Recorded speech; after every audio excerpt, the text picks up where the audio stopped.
Hi, everyone. Welcome to One Thing This Month, where I highlight one practical step that you can take each month to help you strengthen your financial life and better align your wealth strategy with your vision for life. It's January, and this month's one thing is simple but powerful. Spend 60 minutes setting your 2026 targets. So pull up your calendar, block off an hour. Let's talk about how to spend that hour.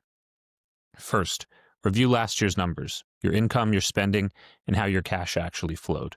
Seeing where your money went gives you clarity and puts you in control as you move into 2026. Next, set your 1 and 3 year goals. The science behind goal setting shows that most people overestimate what they can accomplish in a single year, but they massively underestimate what's possible in 3. And this is especially true for entrepreneurs, business owners, and high performing professionals who have a lot of earnings potential and the ability to really take control of their time. So close your eyes, take a few deep breaths, and envision, what does your ideal life look like in 2029? Where are you?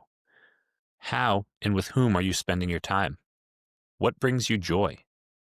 Is there anything you're doing now in 2026 that you don't want to be doing in 2029? Now, work backwards. What are 1 to 4 things that you can focus on this year to begin the process of achieving that 3-year vision?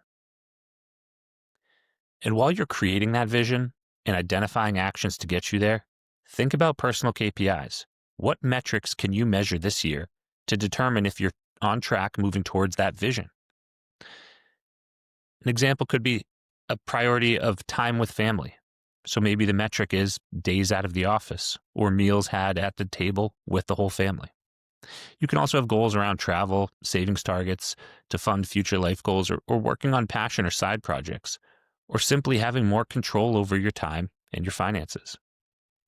So decide how you want to prioritize these experiences so that you're not just growing your wealth without purpose, but you're experiencing your wealth's possibilities in your day-to-day life.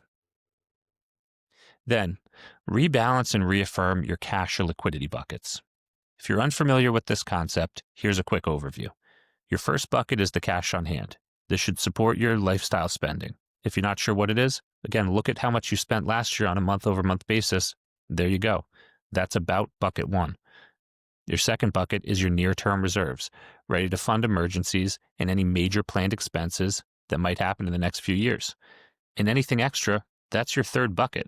We call that independent wealth capital. These are investments in this bucket that are going to fund your future dreams, things like retirement, vacation homes, legacy goals. Now, for business owners, your business should also have buckets. Bucket 1 is your operating expenses, the cash needed to fund operations for a few months. It's going to depend on the type of business. Bucket 2 is expansion capital, funds needed for anticipated expansion of your team, office space, or M&A activity. And bucket 3, you should consider shareholder distributions. The bucket strategy is a core part of a healthy cash flow system for individuals, families, and businesses. It ensures that you can meet your planned expenses. It gives you flexibility when opportunities or surprises show up. And it ensures that idle cash doesn't sit in accounts not working towards your future vision. Next, let's review your benefit elections. Right? Confirm how much you're saving per paycheck into your 401k, HSA, and other retirement or savings plans. And consider automating additional savings into brokerage or business accounts so that it happens every pay period without you having to think about it. These automations should be set in line with the bucket strategy. For example, if your bucket 1 is already at or near target, automation should be focusing on feeding buckets 2 and 3. This takes the guesswork out of saving and investing, ensuring that you're maximizing your savings and wealth building opportunities throughout 2020. Finally, if applicable, review your equity compensation cash flows for the year. Identify how much cash you're going to need for planned incentive stock option or non-qualified stock option exercises, and how much you expect to receive via RSUs or other stock grants. The goal is to be proactive with both the cash needs and the tax impact from vesting shares. We don't want to be reactive.